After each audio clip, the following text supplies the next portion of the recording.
होइन, राप्रपाका नेता ज्ञानेन्द्र साई निर्वाचित भएर शपथ लिन नपाउँदै फेरि विवादमा आए। अब टिकाराम यात्रीको कार्यक्रममा गएर होइन विनय जङ साईले कमेडी गरेको त्यो मैले बोलेको होइन, के भने है। अब उनी कहिले भारतमा हात हतियार खरिद बिक्री के गर्न मलाई भारतले के सरकारले के दियो भन्छन् होइन, कहिले सिए पढेको भन्छन्, के यदर उदर अहिले त्यो के कुराहरू ल्याए होइन।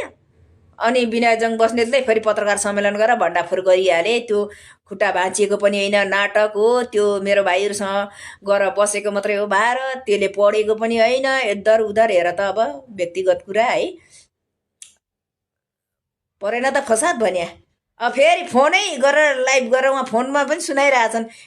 विनयजङ बस्नेत के भनेको, अब मलाई त्यहाँ पत्रकारले सोधेछन् भन्दा होइन कमेडी भनिदेऊ न दाइ, कमेडी भनिदेऊ, मलाई बचाऊ, के भनेका छन् कि फेरि नि। हेर त फसाद। अब पहिला नि के बोले के बोल्दैछु भनेर चाहिँ सुर पाउनुपर्छ क्या।